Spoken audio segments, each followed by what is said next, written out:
What is going on, guys? It is Daniel Wright, and you are here listening to another episode of Paving the Way.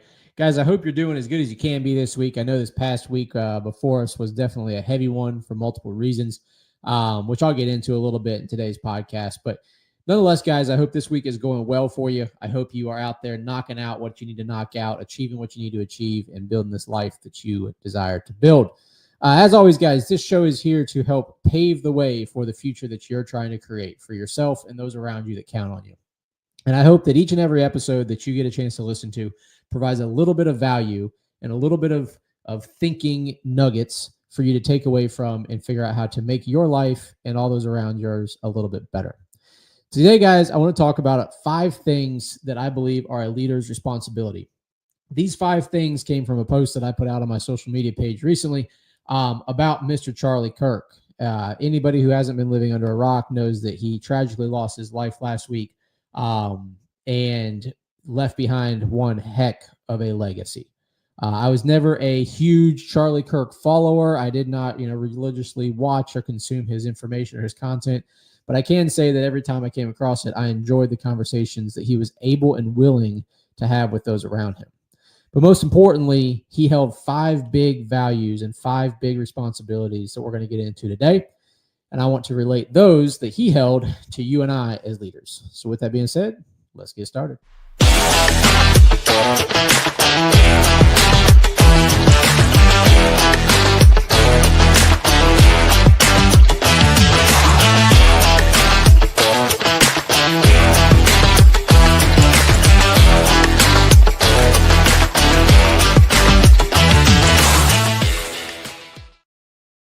All right, guys, so like I was saying before the intro, we are going to be talking about 5 responsibilities of a leader that I believe Mr. Charlie Kirk displayed day in and day out. So as you guys know, Charlie was known for his controversial debates, his traditional standards, his Christianity and faith beliefs that he stood behind. And he had no problem standing up for what he believed in. One of the biggest things that I'm going to point on here, and one of the 5, is confidence. We as leaders have to be confident in what we do day in and day out. That doesn't mean that we always know the answers. It doesn't mean that we have, that everything that we say and do is correct, but it means that we have to show up with confidence. And I believe that confidence comes from preparation. And if you watched any of Charlie's content, he was always prepared with the knowledge and the information he would need to know to hold the conversation on which he was having. Even when it was unscripted and, off the cuff with some of these students or other individuals that he spoke with, he was still able to speak on the things he was speaking on out of confidence. And I can honestly say, as somebody who's been in leadership positions for quite some time now, that confidence will open up the doors to all the other opportunities that we're looking to achieve.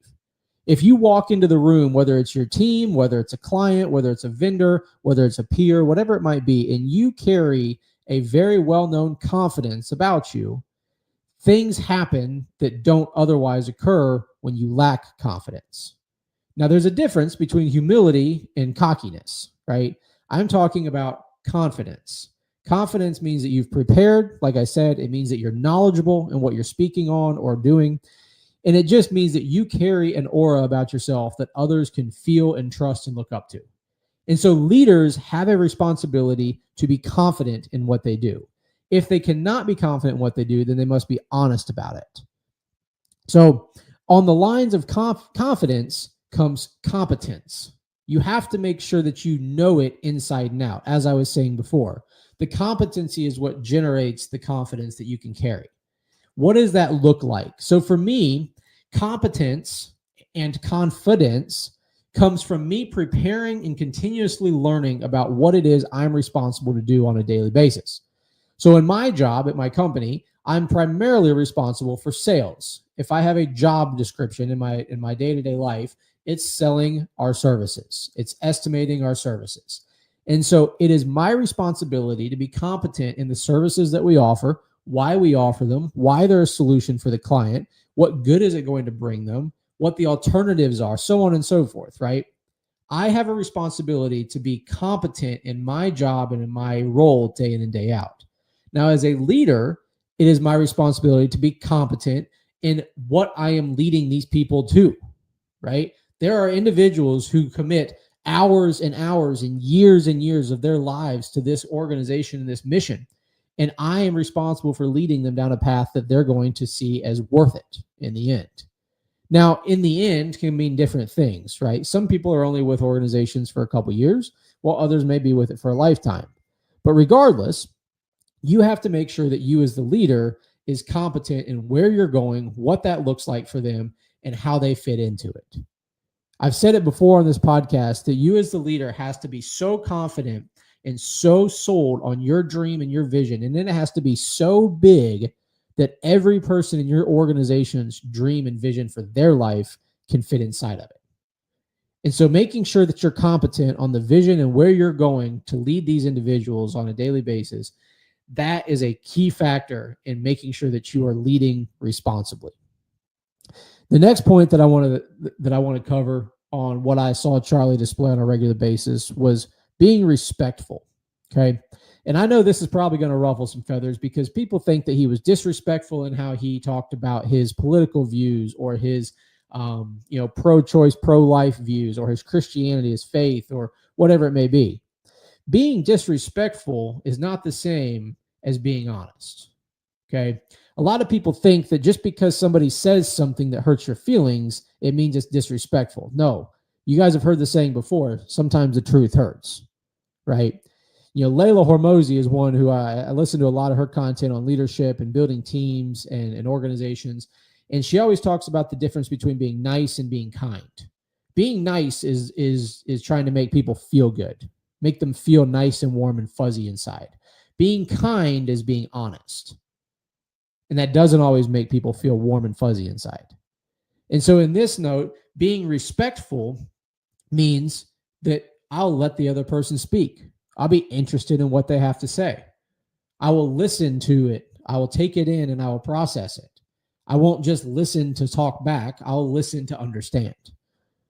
And so as a leader, we oftentimes find ourselves in situations where it's very easy to find yourself being disrespectful in that you don't want to always listen to your team members. You don't want to always listen to your clients. You believe that you have the right answer. You believe that you know the best path forward. But in order to show respect to your team members, to your clients, to your vendors, whoever it may be around you, you have to show respect. You have to show them that you're willing to listen to them, that you're willing to understand where they're coming from, and that you are truly there to help and serve them. The way Charlie showed respect to individuals is he listened to them, he understood them, and he was there to serve them with his perspectives, his beliefs, and his education. That all were exuded through confidence and competence. The next thing is you need to be convicted as a leader. I think oftentimes leaders end up listening to podcasts, reading books, going to seminars, and getting all the motivational hoorah-rah in themselves, and then they just go regurgitate all of it to the people that are responsible for leading. And I can tell you right now, as somebody who has heard leaders try to talk like that, you can see right through it.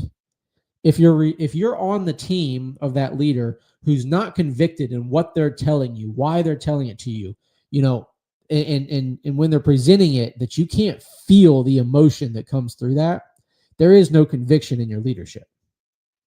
And so to be convicted, you have to be able to give off the feeling that someone they don't even need to see your facial expressions. They don't even need to hear your tone of voice. They can feel what you're saying is truth. They can feel that you believe what you're saying with every word you say, with all that you have. You have to be so convicted that there is no questions asked that this person, this man, this woman is going to lead me where I need to go. Because that's what people look for. Anybody can regurgitate information they consume. Anybody can play the part for a day, a week, maybe a month or two. But eventually it's going to be found out that you're either convicted or you're not. And so if you're not convicted in what you're leading your team to go do, they will find it out. You will fail. Everyone else will fail because of it. And so when Charlie would speak, he would be convicted in what he was talking about. In his faith, he was rock solid in that. In his political views, rock solid. In his social views, rock solid. He never wavered. Doesn't mean he's not open to learning others' beliefs or opinions or whatever it may be, but he was convicted in what he spoke about. The last point that I want to talk on here briefly is leaders have to hold the standard, and they do not negotiate. How many times, if you consumed any of Charlie's content, how many times did you see people trying to convince him that he was wrong about whatever the topic may be? Whether it was same-sex marriage, transgender, whether it was, pro-life, pro-choice, his religious views, his political views, anything like that, they were trying to convince him that he was wrong all the time. At the end of the day, that's what a debate is, right? Two different people with two different opinions trying to more or less convince each other that the other one is right. But nonetheless, he held the standard to his beliefs. He held the standard to his convictions, and he did not waver during any of the trials that came his way. As a leader, we will constantly be challenged on the standards that we hold, whether it's from our team, our staff, whether it's from our peers, whether it's from our clients, from our vendors, or from anybody around us. We will always be challenged on whether or not we will be willing to hold the standard. Now, holding the standard comes to expectations in your services you provide, your quality, your products you produce, the quality of the products you produce. Holding the standard comes from how we treat each other in our organization and what's acceptable and what's not, or how we treat our clients, or how we portray ourselves professionally when we show up to job sites. Holding the standard comes in all sorts of different ways. But as the leader, it's our job to hold that line. That doesn't mean that we're expected to be perfect. It doesn't mean that we put ourselves up on a pedestal. It doesn't mean that we look down on those who maybe don't meet the standard or live up to the standard for whatever reason it may be, but it means that we hold it nonetheless. And I can promise you, after years of leadership, holding the standard is one of the most difficult things to accomplish. Things get in the way, right? Your relationships that you build with your team members get in the way of holding them accountable and to the standard of their behavior. Finances get in the way of holding the standard of quality and making sure we're not cutting corners for our clients. Cheaper prices from new vendors on the block get in the way of holding the standards of our loyalty to our vendors we've been working with for years. So there's always going to be something that challenges whether or not you're willing to hold the standard. And I can promise you that if you're willing to hold the standard, and if that standard continues to raise, continues to heighten, and you continue to bring that team along with you, whatever you're setting out to accomplish is possible. But if you waver on holding the standard, it will take you years to rebuild the confidence from your team that you actually mean what you say. Because actions speak louder than words. When they see you slip on holding the standard, whether it's for yourself or anyone else around you, they see that. They note that, and now you have reset the bar for the standard. So guys, as I mentioned previously, a leader needs to be confident, a leader needs to be competent, a leader needs to be respectful, they need to be convicted, and they need to hold the standard. As you guys can probably tell, I don't have necessarily the same amount of fire and brimstone in me that I can normally get on some of these topics. And I'd be lying to you if I said that my heart wasn't still a little bit heavy about everything that happened this past week. I think that we as leaders have a responsibility to stand up, to hold the line, to take the risk, and to show others what's possible. Because if we don't, then who will? Whether you have an audience of 1 or 1,000, somebody's looking up to you. So when you're leading the people who are looking up to you, are you setting an example worth following? That's my challenge to you this week. Take count on your leadership presence. Are you setting the standard? Are you convicted in how you lead them? Are you maintaining respect and dignity to those that you lead? Are you competent in your leadership abilities? And are you confident in where you're going? Guys, I hope this provided a little bit of value to you this week. I hope it provided something to think about.